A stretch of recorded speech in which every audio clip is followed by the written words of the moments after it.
యోహాను శుభవార్త బైబిల్ గ్రంథంలో వారు 14వ అధ్యాయం 16వ వచనాన్ని మనం చదువుకుందాం. నేను తండ్రిని వేడుకొందును మీ యొద్ద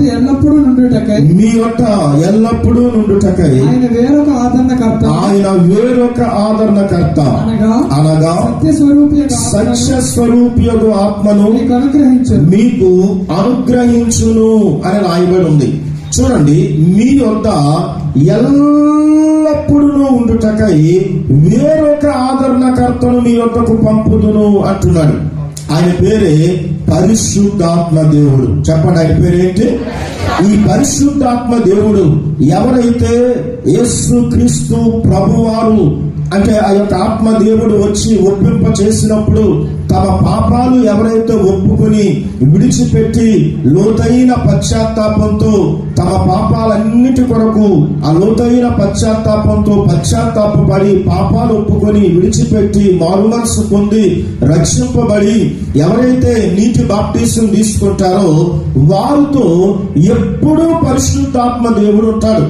ఈ పరిశుద్ధాత్మ దేవుడు ఏం చేస్తాడు అంటే, ప్రతి క్షణము కూడా మనం ఆదరణ కోల్పోయినప్పుడు, చనిపోవాలి అనిపిస్తున్నప్పుడు, ఏం బ్రతుకులే ఇది అనిపిస్తున్నప్పుడు, నాకే ఎందుకు ఇలా జరుగుతుంది అని అనిపిస్తున్నప్పుడు మన లోపల ఉన్నటువంటి పరిశుద్ధాత్మ దేవుడు మనల్ని ఆదరిస్తూ ఉంటాడు. ఏం చేస్తాడు అంటే, చుట్టాలు రోజు మన దగ్గరకు వచ్చి ఆదరించగలరా? ఆదరించలేరు. నీ భర్త రోజు నిన్ను ఆదరించగలడా అంటే ఆదరించలేడు. కొన్ని రోజులు ఆదరించి విసిగిపోతాడు. నీ భార్య రోజు నిన్ను ఆదరించగలడంటే ఆదరించలేదు. కానీ మనలో ఉంటూ పరిశుద్ధాత్మ దేవుడు మనల్ని ఆదరిస్తూ ఉన్నాడు. అందుకు దేవునికి స్తుతులు చెల్లించాలి. ప్రభువా, నాలో పరిశుద్ధాత్మ దేవుని ఉంచారు.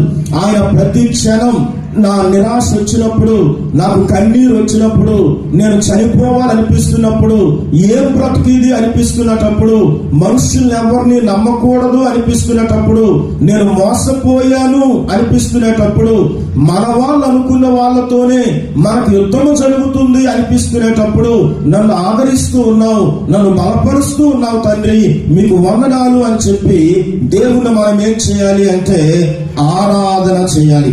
ఏం చేయాలి? చూడండి, యోహాను శుభవార్త 14వ అధ్యాయములో ఆయన ఇంకొక మాట కూడా చెప్పాడు. 2వ వచనాన్ని చదువుకుందాం. నా తండ్రి ఎంత అనేక నివాసములు కలవు, లేని ఎడల మీతో చెప్పుదును, మీకు స్థలము సిద్ధపరచ వెళ్ళుచున్నాను. నేను వెళ్ళి మీకు స్థలము సిద్ధపరిచిన ఎడల నేనుండు స్థలములు మీరును ఉండులాగున మరలా వచ్చి మీ యొద్ద నుండుటకు నా యొద్ద నుండుటకు మిమ్మల్ని తీసుకొని పోవుదును. చూడండి, నా యొద్ద ఉండుటకు మిమ్మల్ని తీసుకుని వెళ్తాను. అంతవరకు పరిశుద్ధాత్మ దేవుణ్ణి మీ దగ్గర ఉంచుతాను అని ఆయన వెళ్ళి పరిశుద్ధాత్మ దేవుణ్ణి మన దగ్గరికి పంపించాడు. ఆయన వెళ్ళి ఎవరిని పంపించాడు?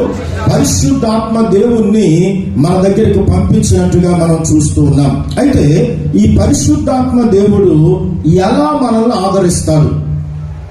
దేవుడు ఎలా ఆదరిస్తాడు?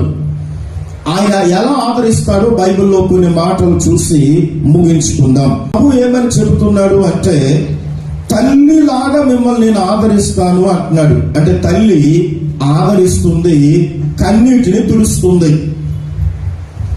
తల్లి ఆదరణ, దేవుని ఆదరణ తర్వాత ఈ ప్రపంచంలో తల్లి ఆదరణ గొప్పది. కాబట్టి తల్లిలాగా మిమ్మల్ని ఏం చేస్తానంటున్నాడు దేవుడు? ఆదరిస్తాను అంటున్నాడు. అంటే ఆయన ఆదరణ తల్లి లాంటి ఆదరణ. అంటే తల్లి ఎలా అయితే ఆదరిస్తూ ఉందో నేను కూడా మిమ్మల్ని అదే రీతిగా ఆదరిస్తాను అంటున్నాడు. అందుకు ఆయన ఆరాధన చేయాలి. ఇక 3వ కారణం ఏంటంటే, యెషయా గ్రంథం, ఇది ఆరాధన వర్తమానం కనుక మనం ఎక్కువసేపు ఈ యొక్క వివరాల్లోకి వెళ్ళలేము, కానీ అవుట్లైన్ గా చదువుకుందాం. 66వ అధ్యాయం 13వ వచనాన్ని చదువుకుందాం. ఒకరి తల్లి వానిని ఆదరించినట్లు నేను మిమ్మల్ని ఆదరించదను, యెరూషలేములోనే మీరు ఆదరించబడిదరు అని ఆ కింద ఉంది చూసారా. యెరూషలేములోనే నేను మిమ్మను ఆదరించుదును అని రాయబడి ఉంది. ఏమని ఉంది? యెరూషలేములోనే నేను మిమ్మను ఆదరించదను. యెరూషలేములో మందిరం ఉంది అంటే దీని అర్థం ఏంటంటే మందిరములో దేవుడు మనల్ని ఆదరిస్తాను అని చెబుతున్నాడు. ఎక్కడ ఆదరిస్తాడు? హిజ్కియాకి సమస్య వచ్చింది. ఎంత పెద్ద సమస్య అంటే లక్షల మంది సైనికులు ఆయన దగ్గరకు వచ్చేసారు ఆయన మీద యుద్ధం చేయడానికి. ఈయనకి అంత సైన్య బలము లేదు, అంత సైన్య బలము లేదు. ఈయన ఏం చేశాడంటే వాడు ఆ యొక్క రాజు ఏం చేశాడు అంటే తిట్టి ఒక ఉత్తరం రాశాడు. నేను పలానా దేశానికి వెళ్ళాను, ఆ దేవత నన్ను ఏమీ చేయలేకపోయింది. పలానా దేశానికి వెళ్ళాను, ఆ దేవత ఏమీ చేయలేకపోయింది. ఆ దేశాన్ని ఓడించాను. పలానా దేశానికి వెళ్ళాను, ఆ దేవతలు నన్ను ఏమీ చేయలేకపోయే. ఆ దేశాన్ని నేను ఓడించాను. నీ దేవుడు నన్ను ఏమి చేయగలడు? నీ దేవుడు కూడా ఆ దేవతల్లో ఒకడు వంటి వాడే కదా అని తిట్టాడు. హిజ్కియా ఏం చేశాడంటే మందిరానికి వచ్చి, ప్రభువా నువ్వు గొప్ప దేవుడు, కాబట్టి నీలాంటి దేవుడు ఎవరూ లేరు, నువ్వే మాకు సహాయం చేయగలవు అని ప్రార్థన చేస్తే దేవుడు ఒక దూతను పంపించాడు. ఆ దూత ఒక రాత్రిలోనే 1,85,000 మంది శత్రు సైనికుల్ని చంపేసినట్టుగా మనము దేవుని వాక్యంలో చూస్తున్నాం. అంటే హిజ్కియాకి ఆదరణ ఎక్కడ దొరికింది? మందిరములోనే దొరికింది. అలాగే హన్నా కోసం చదువుతున్నాం. హన్నాకి పిల్లలు లేరు.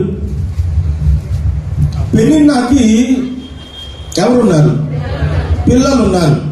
ఇప్పుడు ఒకే భర్త ఇద్దరు భార్యలు, ఒక భార్యకి పిల్లలు లేరు, ఒక భార్యకి పిల్లలు ఉన్నారు అంటే భర్తలో లోపము లేదు అని అర్థం, భార్యలోనే లోపం.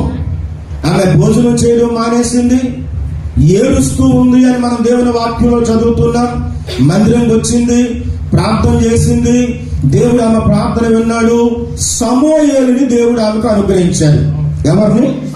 సమూయేలుని ఆమెకు అనుగ్రహించినట్టుగా మనం దేవుని వాక్యంలో చూస్తున్నాం. అంటే ఆమెకు ఆదరణ ఎక్కడ దొరికింది? మందిరంలో దొరికింది.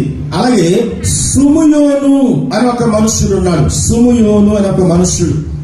చూడండి దయచేసి లూకా శుభవార్త 2వ అధ్యాయం 25వ వచనాన్ని చదవండి. యెరూషలేమునందు సుమయోను అని ఒక మనుష్యుడుండెను. అతడు నీతిమంతుడును భక్తిపరుడునై ఉండి ఇశ్రాయేలు యొక్క ఆదరణ కొరకు కనిపెట్టువాడు. పరిశుద్ధాత్మ అతని మీద ఉండెను. అతడు ప్రభు యొక్క క్రీస్తును చూడగా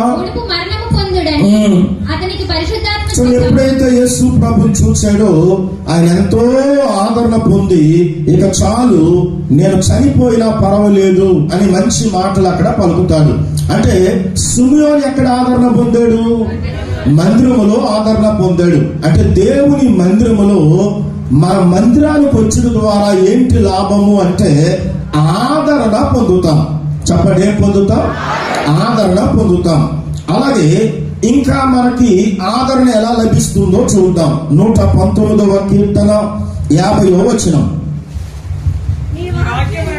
నీ వాక్యము నన్ను బ్రతికించి ఉన్నది, నా బాధలో ఇదే నాకు నెమ్మది కలుగజేసి ఉన్నది అని ఉంది. అంటే వాక్యము మనల్ని ఆదరిస్తూ ఉంటది. వాక్యం ఏం చేస్తుంది? ఆదరిస్తుంది. అంటే ఈరోజు మీరు వచ్చారు, చాలా బాధతో వచ్చారు. వాక్యం వింటునేటప్పుడు మీకు ఒకలాంటి ధైర్యం కలుగుతుంది. నా దేవుడు ఉన్నాడు, నా దేవుడు నా చేయి విడిచిపెట్టడు, అందరూ విడిచిపెట్టినా నా దేవుడు నన్ను విడిచిపెట్టడు, నా దేవుడు నమ్ముకోదగినటువంటి దేవుడు, ఆయన నమ్మకత్వము, నాలో నమ్మకత్వం లేకపోయినా ఆయనైతే నా పట్ల నమ్మకంగానే ఉన్నాడు. ఆయన ఎవరు విడిచినా నన్ను విడవనని చెప్పాడు. పర్వతాలు తొలగిపోయినా నా కృప నిన్ను విడిచిపోదని చెప్పాడు అని మందిరానికి వచ్చి వాక్యం వింటునేటప్పుడు, మీరు ఇంటి దగ్గర వాక్యం చదువుతునేటప్పుడు వాక్యము ద్వారా దేవుడు మిమ్మల్ని ఆదరిస్తాడు.